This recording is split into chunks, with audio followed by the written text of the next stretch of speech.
हरे कृष्णा कृष्णा कृष्णा हरे हरे, हरे राम राम राम हरे हरे। हरे कृष्णा। आप सभी भक्तों का हार्दिक स्वागत है आज की श्रीमद् भागवतम की इस क्लास में। स्वागतम सुस्वागतम। और जल्दी से हम रिकैप करते हैं, हमने कल क्या पढ़ा था। हम पढ़ रहे थे कि पांचवा स्कंद हमने कंप्लीट किया था। उसमें बहुत सारी अलग अलग विविध लीलाएं बताई भगवान की, विशेष रूप से सृष्टि लीला का उसमें वर्णन हुआ। कैसे कैसे अलग अलग लोक बने, कौन कौन से अलग अलग जो प्लैनेट्स थे, अतल बितल सुतल नारकी लोक अलग बताया, जनोलोक तपोलोक के विषय में अलग बताया। जम्बू द्वीप का बड़ा विशद वर्णन हुआ, बहुत ही डिटेल में हमने सारी सृष्टि का उसके विषय में हमने विश्लेषण किया। तो फाइनली पंचम स्कंद के बाद हम छठा स्कंद आज प्रारंभ कर रहे हैं। गुरु महाराज प्रभुपाद जी की कृपा से हम आज छठा स्कंद प्रारंभ करेंगे। इसमें लीलाएं आएंगी भक्तों की। तो पहली जो लीला है वो अजामिल की लीला आएगी। अजामिल एक बहुत बड़े भगवान के भक्त थे जो बड़े पतित हो गए थे, लेकिन किस प्रकार से अजामिल को लेके बड़े लोगों के मन में संशय भी बहुत है। कोई कहता है कि जीवन भर पाप करके अंत समय पे मुक्ति कैसे हो गई मात्र एक नारायण नाम से। तो सीधे मुक्ति नहीं हुई थी उनकी, नारायण नाम लेने के बाद उन्होंने शुद्धि क्रिया भी की थी। उनको सीधे वैकुंठ से विमान तो आया था, लेकिन विष्णुदूत सीधे लेकर नहीं गए थे, पहले हरिद्वार गए थे। तो बड़ी सारी डिटेल में हम उनकी कथा डिस्कस करेंगे, कैसे कैसे क्या क्या हुआ। तो आइए हमने इधर उधर से बहुत ही कथा सुनी है, लेकिन हम प्रभुपाद जी की जो ये प्रामाणिक श्रीमद् भागवतम है इसमें से हम उसको कथा को बड़े विस्तार से पढ़ेंगे, और जो प्रभुपाद जी ने प्रामाणिक तरीके से हमें समझाया है इस विषय में हम पढ़ेंगे। तो आइए हम प्रारंभ करते हैं अपना छठा स्कंद श्रीमद् भागवतम का, जिसका नाम है जो प्रथम अध्याय जिसका नाम है अजामिल के जीवन का इतिहास। प्रथम श्लोक से हम प्रारंभ करेंगे 6.1.1। श्री परीक्षित उवाच।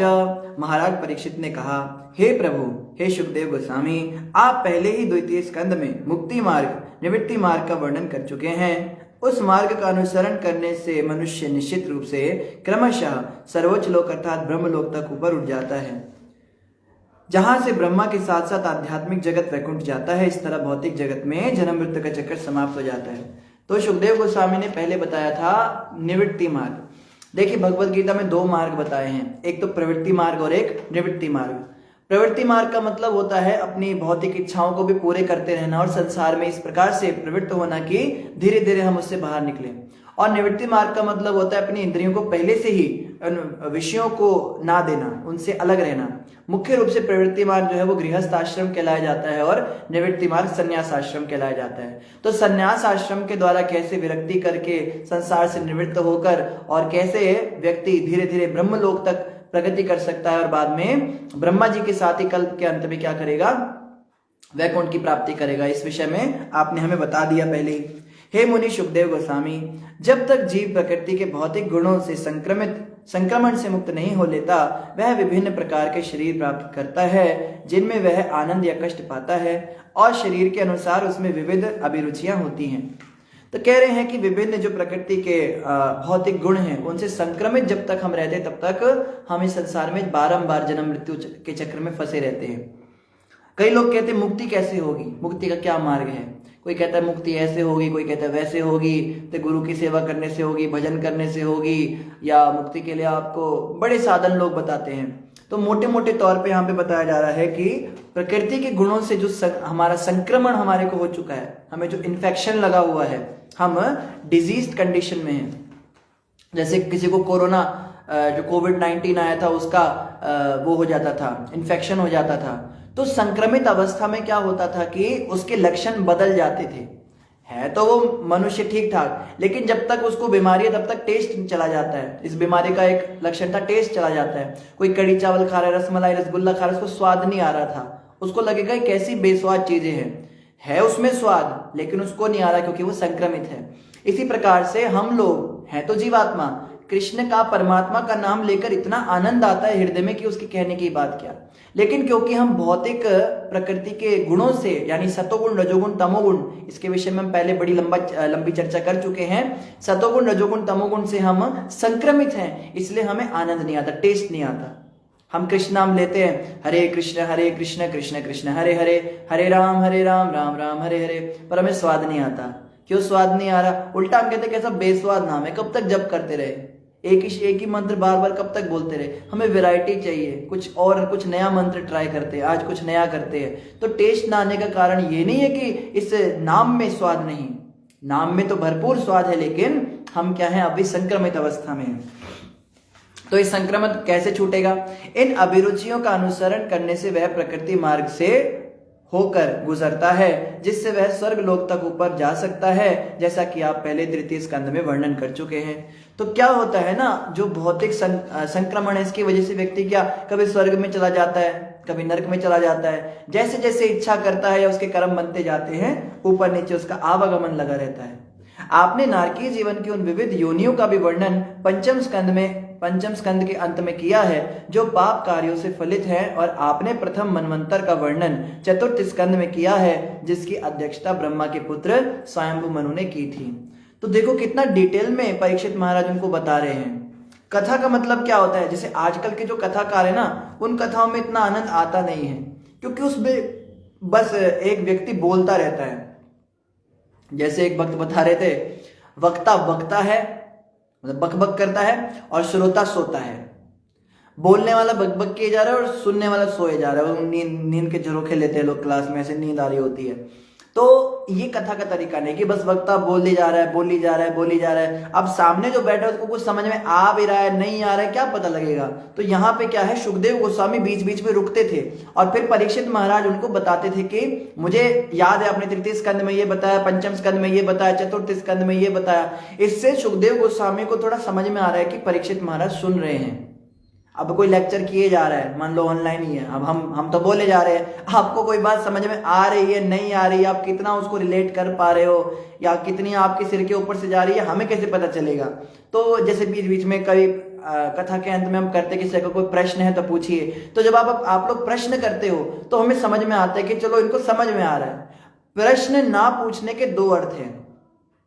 कोई व्यक्ति अगर कहता है मुझे कोई प्रश्न नहीं है, तो उसके दो मतलब, या तो मुझे सब समझ में आ गया, या फिर मुझे कुछ समझ में नहीं आया, सब मेरे कुछ पल्ले पड़ा ही नहीं, तो फिर क्या प्रश्न करूं। तो प्रश्न करना भी जो है वो भी एक प्रकार से इस बात का सूचक है कि व्यक्ति कथा सुन रहा है, उसको समझ में आ रही है बात, उसको रिलेट कर पा रहा है। तो सुखदेव गोस्वामी क्या कर रहे हैं, सुखदेव गोस्वामी कथा करते करते परीक्षित महाराज को बीच में रुकते हैं, और उसके बाद में परीक्षित महाराज उनको बताते हैं कि मैंने ये बात सुनी है और आपने ये विषय में बताया। हे प्रभु, आपने राजा प्रियव्रत तथा राजा उत्तानपाद के कुलों तथा गुणों का वर्णन किया है।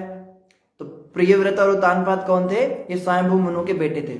मुख्य रूप से कैसे कथा आगे बढ़ी, अभी हम चतुर्थ स्कंद की भी एक चतुर्थ और पंचम स्कंद दो की हम बैकअप क्लासेस लेंगे। उसमें शॉर्ट क्लिप्स में एक एक लेक्चर में हम पूरा कैंटो लेंगे। जो लोग नए जुड़े हैं, जो भूल गए हैं, मुख्य बात चली थी कि स्वयं सृष्टि की रचना कैसे हुई, शुरुआत कैसे हुई।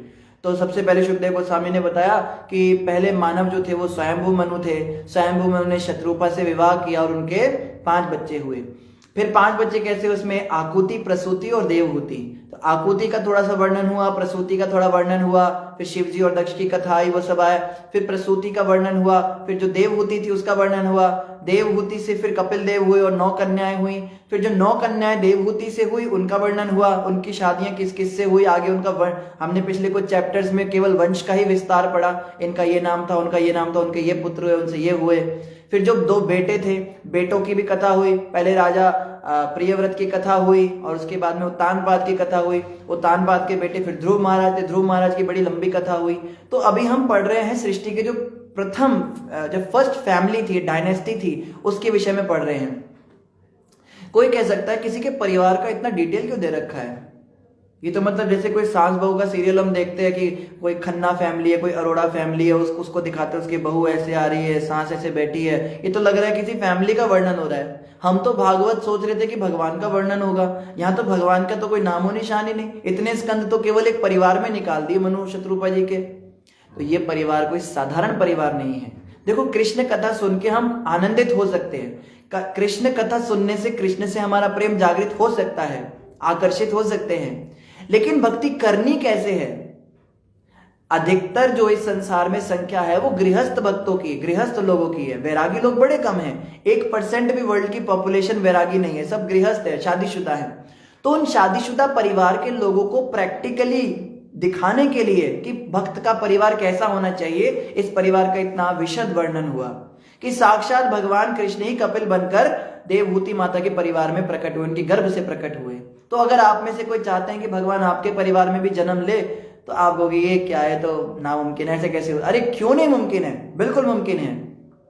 इस कलयुग में क्या भगवान मिलते नहीं है क्या? मीरा जी को नहीं मिले, सूरदास जी को नहीं मिले, या तुकाराम जी को नहीं मिले, या एकनाथ जी, नामदेव जी, इतने सारे भक्त हैं जिनको भगवान इसी कलयुग में दर्शन दिए। तो ये इम्पॉसिबल नहीं है, भगवान हमारे भी घर में प्रकट हो सकते हैं। लेकिन हमें क्या करना होगा, तो वो यहाँ पे सिखाया जाता है कि परिवार का वर्णन किया, भाई इस फैमिली को देखो, इस फैमिली में क्या होता है, इनके लोगों की क्या विशेषता है, ये कभी झगड़ते नहीं है आपस में, ये हमेशा धर्म कर्म की मर्यादा का ध्यान रखते हैं, भगवान के भजन चिंतन में लगे रहते हैं। और ऐसा नहीं भौतिक सुविधाएं नहीं, जब देवहूति माता ने करदम ऋषि से कहा कि मुझे सुंदर बना दो और हम घूमना चाहते हैं, हनीमून पे ले जाओ, तो करदम ऋषि ने उनको भोग भी बहुत कराया। बादलों के ऊपर घर बना और बड़ी सुंदर यक्ष की जो पुत्रियां थी वो आई और उन्होंने बड़ा मेकअप वेकअप किया, उनका बड़ा श्रृंगार करके, और अलग अलग लोकों पे उन्होंने विचरण किया। तो भौतिक भोग करने को भी मना नहीं है, लेकिन क्या भौतिक भोग करने के बाद अंत में रिग्रेट किया, मैंने अपना जीवन व्यर्थ ही गवा दिया, अब मैंने भक्ति तो की नहीं भगवान की, अब मेरा क्या होगा। तो हो सकता है कभी कभी भक्त विषयों में डूब जाए, हम लोग भी कभी कभी विषयी हो जाते हैं, गलत काम कर देते हैं, या भक्ति से पतित हो जाते हैं, माला छोड़ देते हैं, मंदिर जाना छोड़ देते हैं, सत्संग करना छोड़ देते हैं, और उल्टे सीधे कामों में लग जाते हैं। कोई पब में जाने लगते हैं, कोई क्लबों में जाने लगते हैं, माताएं किट्टी पार्टियों में टाइम बर्बाद करने लगती है, या फैशन में जो है, कई बार हम देखते हैं भक्त लोग जो है भक्ति से कट जाते हैं, बहुत समय तक मंदिर नहीं आते। लेकिन इसके बाद में क्या होना चाहिए, एक रिग्रेट की भावना आनी चाहिए। हम लोग क्या करते हैं, हम सोचते हैं अब तो मैं बड़ा पापी हो गया, अब क्या मुंह लेकर भगवान के पास जाएं। कभी कभी मन में इच्छा आती है कि कहाँ घर धंधों में फंस गए, अच्छे वाले भक्ति करते थे, जब करते थे, पर अब इतने पतित हो गए, ऐसे ऐसे गंदे काम हमने कर दिए, अब क्या मुंह दिखाएंगे भगवान को। तो भाई पहले कौन सा बहुत सुंदर मुंडा था आपका, मुंडो तो यही था ना, यही खोपड़ी थी, पहले भी यही थी, जो भगवान ने दिए वही मुंह लेकर जाइए। पहले कौन सा बड़े पुण्यात्मा थे क्या, कोई पाप कर्म किया नहीं बचपन से, पहले भी कितने पाप कर्म किए ही थे, तब भी जाते ही थे, अब फिर से चले जाओ, थोड़े और पाप कर लिए। तो कूड़े के ढेर में 3-4 कूड़ा और फेंक दिया तो कूड़े के ढेर को क्या फर्क पड़ना है, हम तो हैं ही पापी, हम तो हैं ही पतित, जन्मांतर इतने गंदे गंदे काम करके आए, अब थोड़े बहुत और कर ले तो क्या बड़ा किया। ये सोच के भगवान के पास जाना चाहिए दोबारा से। जैसे विवेक बिंद्रा जी कहते हैं ना, बाउंस बैक, तो बाउंस बैक करना चाहिए भक्ति में, वापस वाइल्ड कार्ड एंट्री लेनी चाहिए। नहीं फिर से माला करूंगी, नहीं फिर से मंदिर जाऊंगा, फिर भक्तों का संग करेंगे, फिर से क्लासेस ज्वाइन करेंगे, फिर से हम भागवत सुनेंगे।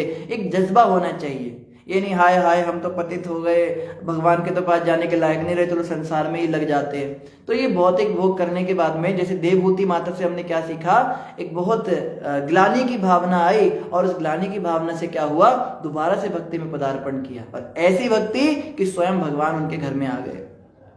जब भगवान घर में प्रकट हो गए, इसका मतलब ये नहीं है कि अगर कोई व्यक्ति पतित हो जाए तो भगवान उसको प्यार नहीं करते। देवहूति माता अगर भौतिक नजरों से देखो तो कितनी विषयों में आसक्त हो गई थी, लेकिन भगवान उनके घर पे फिर भी आ गए, क्योंकि उन्होंने अपनी गलती को स्वीकार किया।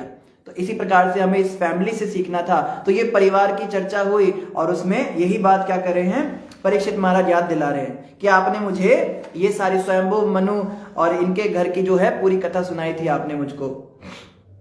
हे प्रभु, आपने राजा प्रियव्रत राजा तथा राजा उत्तानपाद के कुलों तथा गुणों का वर्णन किया। पूर्ण पुरुषोत्तम भगवान ने इस भौतिक जगत की रचना विविध ब्रह्मांडों, लोकों, ग्रहों तथा नक्षत्रों, विविध भूभागों, समुद्रों, नदियों, उद्यानों तथा वृक्षों से की, जिनके लक्षण भिन्न भिन्न हैं। तो आपने अच्छे से मुझे बताया ब्रह्मांड कौन कौन से हैं, उसमें लोक कौन कौन से हैं, उन लोकों में ग्रह नक्षत्र कैसे काम करते हैं, भूभाग होते हैं, समुद्र होते, नदी उद्यान होते हैं। इस विषय में आपने मुझे बड़ा विस्तृत वर्णन किया। तो यहाँ पे क्या कह रहे हैं, वो याद दिला रहे हैं कि मुझे सब याद है, आपने कितने अच्छे से मुझे समझाया, मैं सब कुछ रिलेट कर पा रहा हूँ। ये इस धरालोक आकाश के प्रकाश पिंडों तथा अधोलोकों में विभाजित है। आपने इन लोगों का तथा इनमें रहने वाले जीवों का बहुत ही स्पष्ट वर्णन किया। तो आपने मुझे बड़े स्पष्ट रूप से बताया कैसे कैसे अलग अलग जगह पे लोग अलग अलग रहते हैं। देखो, शुकदेव गोस्वामी ने भी हमें बताया और साइंटिस्ट भी हमें बताते हैं, लेकिन दोनों में अंतर क्या है। शुकदेव गोस्वामी क्लियर बता रहे हैं, इस लोक में ये लोग रहते हैं, उनका नाम ये सिद्ध चारण लोग रहते हैं, वो ऐसे रहते हैं, उन भूभागों में ये नदियां। वो कैसे बताते हैं,